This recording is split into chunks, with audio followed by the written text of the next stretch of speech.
Bonjour à toutes et à tous. Vous faites des études et vous voulez apprendre ou vous voulez apprendre une ou des nouvelles compétences particulières, alors il vous faut un plan d'attaque, un plan d'organisation.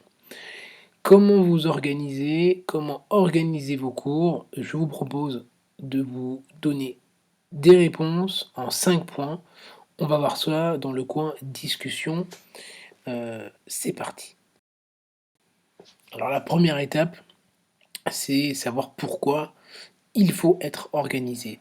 Il y a plein de raisons, mais surtout, ça permet de matérialiser ses idées, de les mettre au clair, puisque être organisé, ça veut dire que les idées sont aussi claires et donc aussi organisées, et ça va permettre de se remémorer, de réviser plus rapidement, plus efficacement, de savoir ce qu'il reste à faire, ce qu'il a été fait. Donc l'organisation, c'est un point majeur. Ça permet évidemment de gagner un temps considérable, un temps que ce soit pour la gestion ou même un temps pour la révision. Et bien entendu de gagner en efficacité. Ça va surtout nous permettre d'être plus efficace et plus rentable en termes de temps dans le temps imparti pour la révision. Il faut bien avoir en tête que le concept de l'apprentissage, en fait, ça dépend de chaînes que fabrique et que conçoit notre cerveau. Et notez, gardez en tête que les images activent plus de chaînes neuronales que de simples mots. Le premier point que j'aimerais vous donner, c'est de lister les matières qui vont composer les différents cours que vous allez devoir réviser pour le concours que vous souhaitez passer ou pour l'examen que vous allez passer. L'idée étant de faire le plus de sous-parties afin de leur donner un certain poids en termes de temps, en termes de difficulté. Ça va permettre de vous connaître et de quantifier la quantité de travail nécessaire pour réviser. Tout ça, c'est primordial. Ça va vous permettre de gagner un temps monstrueux parce qu'en fait, une fois que vous aurez quantifié la difficulté des cours bien organisés, eh bien, vous allez pouvoir les mettre sur votre planning de révision et les mettre avec la la bonne dose, avec la justesse, l'extrême précision du temps imparti à vos révisions. Et tout ça, ça va vous permettre de ne pas stresser, de savoir exactement le temps qui vous reste et de l'organiser comme vous souhaitez. À noter aussi que pour certains, alors je ne sais pas si c'est possible par exemple sur Windows, mais sur macOS, en tout cas, c'est possible de mettre des petites pastilles sur les dossiers des cours. C'est très intéressant, ça nous permet, je trouve en tout cas, de marquer le nombre de fois qu'on a révisé une matière, et ça c'est relativement intéressant, je trouve en tout cas. Le deuxième point important que j'aimerais vous faire partager, c'est la to-do list. C'est cette fameuse, ce petit mot qui nous permet de nous rappeler ce que l'on doit faire sur les jours à venir, sur les heures à venir, et la notion de planning. Alors évidemment, chacun a son propre planning, même si on a parfois des centaines d'étudiants qui font les mêmes cours. Chacun doit avoir son propre planning. On ne peut pas suivre un planning de quelqu'un d'autre, c'est impossible, ça ne marche pas. Chacun doit avoir son propre planning. Et sur ce planning, sur ce calendrier, doit figurer les tranches de temps pour ce que j'appelle les impératifs. C'est quoi les impératifs? C'est des choses qu'on ne peut pas louper, qu'on ne doit pas au maximum manquer, à savoir les cours à la faculté ou ça peut être au lycée ou ce que vous voulez. Ça peut être des TD qui sont à la faculté, etc. Le temps de révision qui doit être aussi important que, si ce n'est plus important en fait que les cours à la faculté. Tous les temps en fait sont notés pour et sur le planning, même les temps de détente, et une notion qui est très importante qu'on ne marque que très rarement, mais à mon avis qui est capital, c'est se fixer, un petit temps de, sécurité. Et ce que j'appelle une marge de sécurité doit compter entre 5 et 10 de la totalité des révisions, journalières, donc du temps quotidien. Ça nous permet de, soit de travailler un petit peu plus que le temps qui était imparti, soit de pouvoir, s'accorder une pause un peu, avancée. On n'est jamais toujours à la même efficacité. On ne peut pas, fonctionner de manière, équivalente tous les jours. C'est impossible. Il y aura des jours avec des hauts, il y aura des jours avec des bas. Raison pour laquelle une marge de sécurité est très intéressante à instaurer dans le planning. Et ce que je vous ai déjà dit dans une autre vidéo, c'est mettre une petite feuille à côté de soi afin de noter toutes les choses qui nous passent par la tête. Alors comment bien s'organiser? Je vais parler spécifiquement, dans l'exemple que je vais vous donner de planning de la médecine, de la première année de médecine, parce que c'est surtout celle-là qui pose problème, même si par la suite, en réalité, c'est presque, autant de travail si ce n'est plus. Il faut bien voir que, selon les compétences recherchées, il y a un mécanisme cognitif, on va dire que c'est de la métacognition, même si c'est des gros mots tout ça. En fait, le fonctionnement d'apprentissage est différent selon la matière. Par exemple, les mathématiques, la biophysique, la chimie, ça demande un temps de compréhension du mécanisme, du fonctionnement, et reproduire un schème, c'est-à-dire un fonctionnement de généralité, afin de l'instaurer à quelque chose afin de l'employer à quelque chose de spécifique. On a des formules mathématiques qu'on va appliquer aux problèmes énoncés, etc. Donc là, c'est pas la peine de se focaliser sur le cours. En réalité, il faut appliquer le cours. Il faut faire des QCM. Et là, notre cerveau est fait pour travailler de manière un peu plus, dans un temps un peu plus long et de manière un peu plus espacée, puisque c'est pas la peine de bachoter. En tout cas, c'est pas la peine de bachoter autant que d'autres matières. Là, il faut maçonner. On devient maçon en maçonnant, on devient forgeron en forgeant, et on passe des concours comme les maths, la biophysique et la chimie en faisant des exercices de maths, de biophysique et de chimie. Après, de l'autre côté, c'est pour ça que j'ai mis des couleurs qui se rapprochent un petit peu entre le orange et le rouge. Il y a des matières qui restent logiques, qui ont des liens. C'est-à-dire qu'on construit une matière avec des bases. On apprend déjà la mitochondrie, puis le réticulum endoplasmique, après la cellule, et après l'organe, et après l'organisme entier. Donc si vous voulez, il y a une continuité, et avec les bases, on peut déduire certaines choses. Si vous apprenez l'histoire, vous pouvez pas la déduire, parce qu'on ne déduit pas l'histoire, mais on comprend ce qui s'est passé, et ça nous permet d'avoir plus d'éléments. Donc tout ça, c'est des cours que j'appelle entre guillemets maison, c'est-à-dire qu'une fois qu'on a la base, on peut évoluer et on se rappelle des cours antérieurs plus on révise. Il y a une logique entre chacun des cours. Donc là, on peut faire des séances qui sont plus rapprochées, et j'ai marqué intermédiaire dans le sens où c'est pas la peine de faire 4 heures d'affilée afin de bien s'exercer. Et enfin, à l'opposé, vraiment, il y a des matières, des compétences que j'appelle concepts, plus ou moins logiques. Des fois, il n'y a aucun lien entre les sous-parties et les sous-catégories de la matière. Par exemple, pour l'anatomie, il n'y a aucun rapport entre le membre supérieur et le membre inférieur, entre le thorax et l'abdomen. Vous pouvez apprendre l'un sans l'autre, vous pouvez connaître l'un sans l'autre. Il n'y a véritablement aucun lien.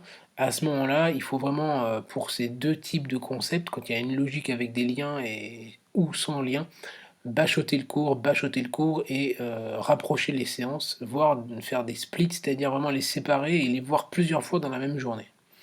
Un exemple, attention, ça va piquer les yeux. Donc là, voilà, je vous ai prévenu, ça pique un peu les yeux. Pour la faire courte, là c'est le planning de la semaine. C'est juste un exemple pour la première année de médecine. Juste un exemple, hein. Vous n'êtes pas obligé de suivre ça, mais c'est pour vous montrer comment je conçois en tout cas la réflexion de l'organisation pour une semaine. En bleu foncé, en fond bleu foncé, c'est les cours de la faculté, qui risquent d'être déjà très surchargés, comme donné dans l'exemple. En bleu ciel, c'est les cours que vous faites. en vert, c'est les temps de pause et de repas, qui sont un peu indispensables, hein, accessoirement. Et le temps, les cases un peu, couleur saumon, c'est, des temps, morts dans la journée. On se prépare, on peut pas, conduire et puis faire, le cours de maths, c'est pas possible.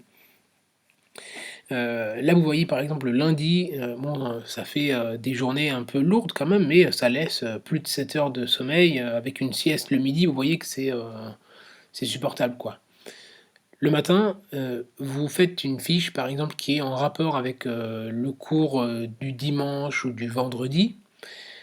Avec les cours du matin, vous avez, et les cours de l'après-midi, vous avez énormément d'informations et par exemple, l'anatomie qui nécessite d'être relue plusieurs fois, eh bien, ce que je peux conseiller, c'est de le revoir le soir, par exemple, entre 20 heures et 21 heures et ça, de le revoir le lendemain matin avec une fiche, par exemple.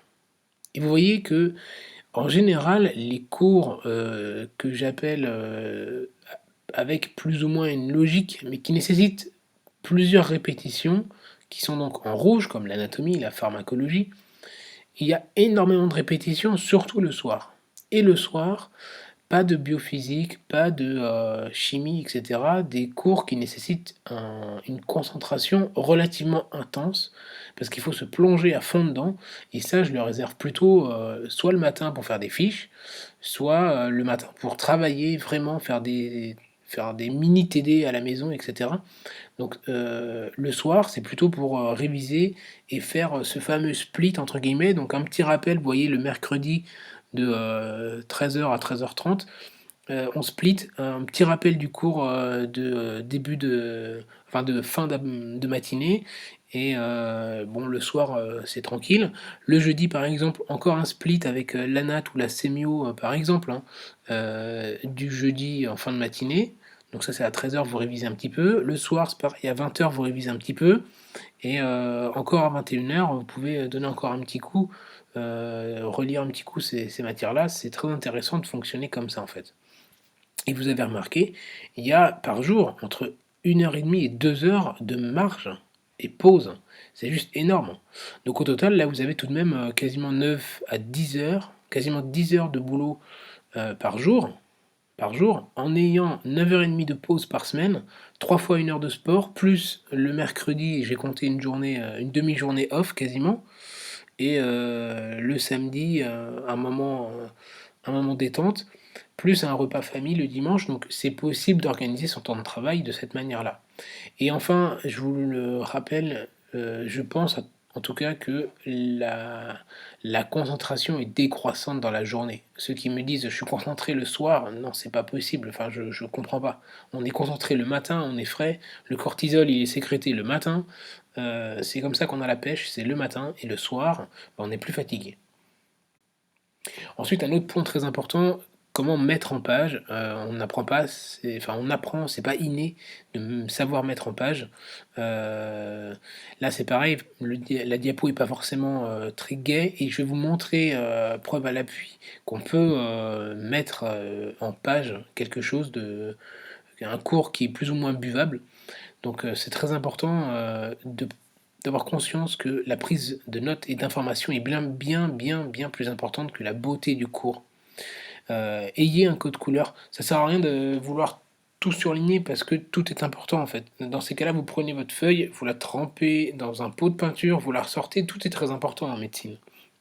On peut vous demander des détails pardon, sur absolument tout. Donc en fait, l'idée c'est d'avoir un code couleur plutôt.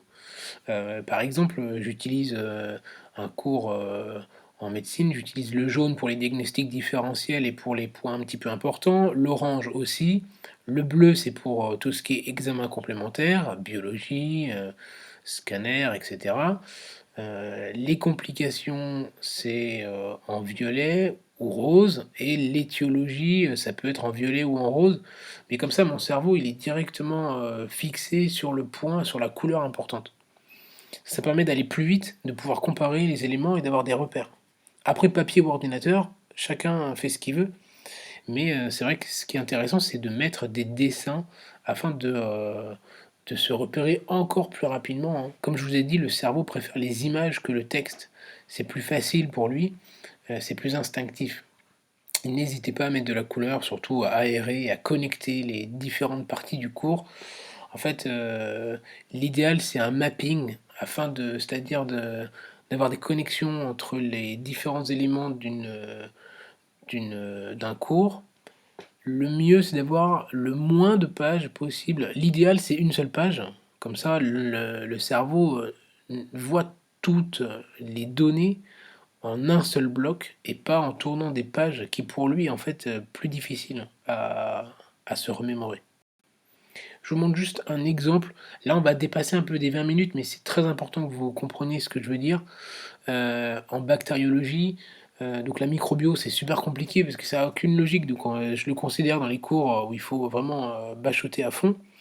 Donc Klebsiella pneumoniae et Klebsiella oxytoca, bactéries gram-négatifs en forme de bâtonnets non mobiles et encapsulés qui appartiennent à la famille des entérobactéries, anaérobie facultatif, résultats positifs au test de Vosges et Prosker.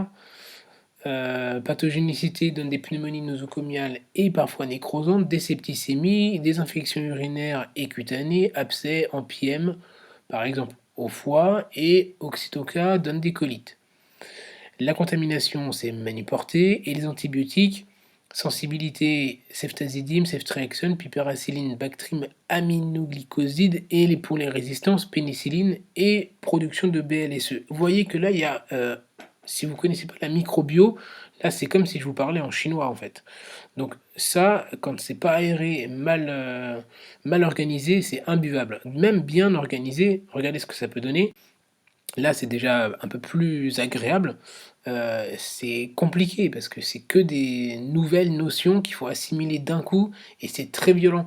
Donc l'organisme est pas fait, le cerveau est pas fait pour mémoriser autant de choses qu'il n'a jamais vues et des termes compliqués. Les antibiotiques, c'est compliqué à se remémorer, la sensibilité, la résistance, etc. Donc au final, organiser son cours et l'espacer, l'aérer, c'est primordial. Un petit dessin et hop, l'entérobactérie, on se souvient, on a vu l'estomac, c'est beaucoup plus simple. Et dans les cas extrêmes, ce que je propose, entre autres sur la chaîne, c'est de faire comme ça, vous voyez.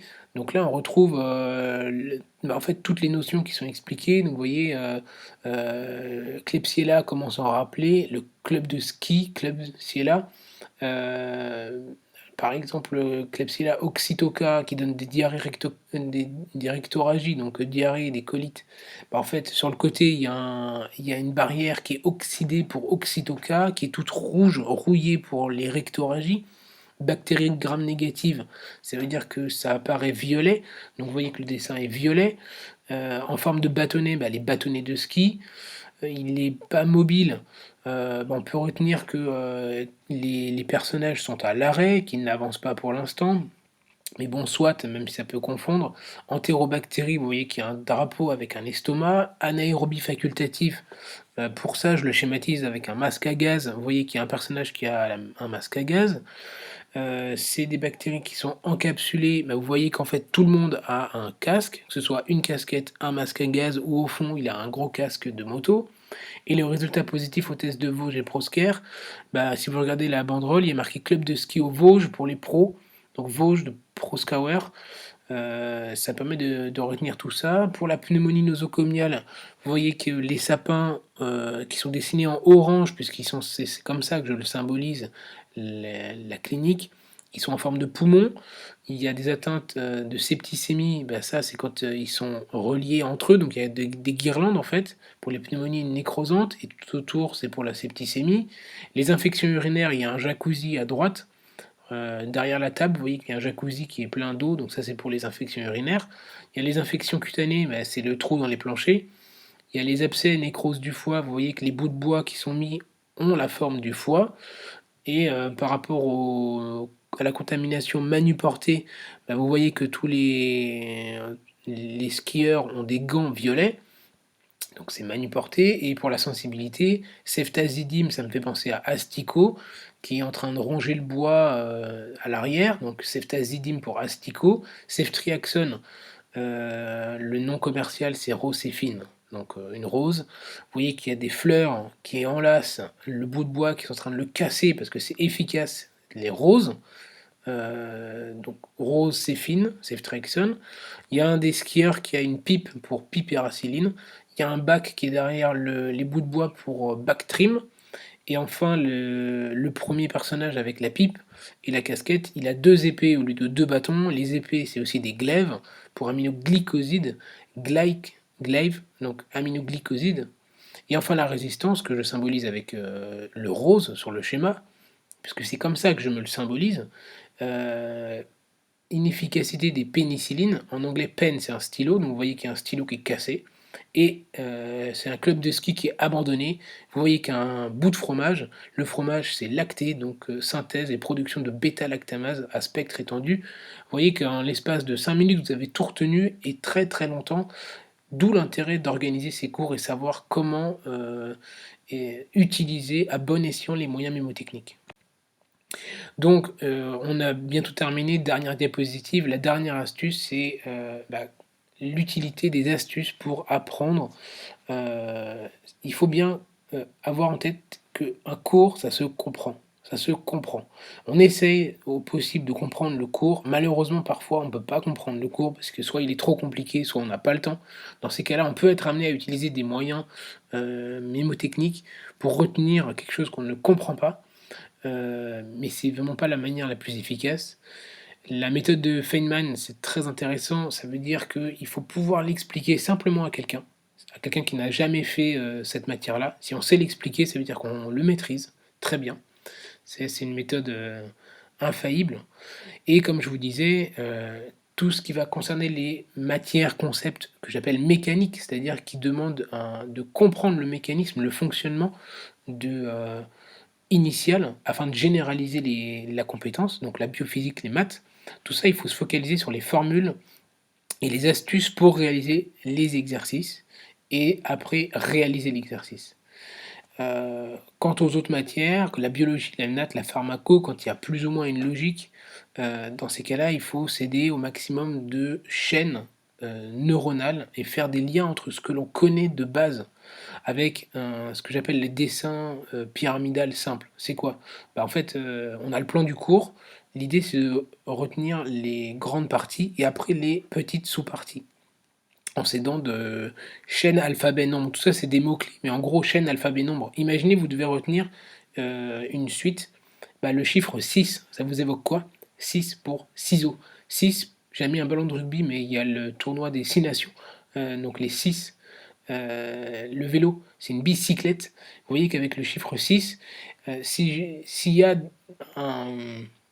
un ordre et que je mets le ballon de rugby, c'est-à-dire que le ballon de rugby intervient, ou quand il sera associé avec quelque chose, ce quelque chose interviendra en sixième position. Vous voyez ce que je veux dire? Ou alors vous découpez quelque chose, l'action de découper intervient en sixième position. Et toutes ces choses-là, ça nous permet, en faisant des liens, de mieux retenir le cours. N'oubliez pas que la qualité de l'information, c'est toujours plus important que la qualité visuelle. Il vaut mieux avoir de l'information un beau dessin. Utilisez les fiches Anki, elles sont très pratiques. Les fiches Anki, c'est vous avez d'un côté la question, de l'autre côté la réponse. Et si vous connaissez, si vous répondez rapidement, c'est mis sur un tas. Si vous répondez mal, c'est mis sur un autre tas qui reviendra par la suite afin de répéter en fait. Et toujours retenir que la répétition, il faut répéter, répéter. Et pour les dernières techniques, les plus puissantes, donc là, par exemple, pour la microbiologie, c'est tout ce qui est mapping et technique du palais. Ça, c'est des techniques qui sont relativement employées.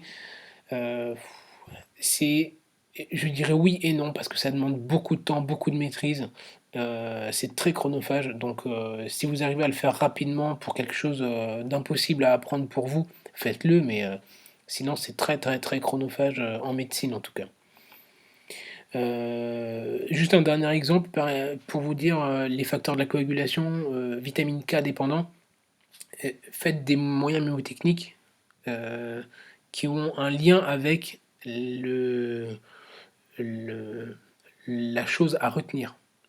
Comme je vous disais pour les facteurs vitamine K dépendants, si vous pensez au roi décapité, 1792, décapité, donc K, vous entendez vitamine K, dépendant, décapité, 1792, 1792, c'est bon, vous avez retenu les numéros.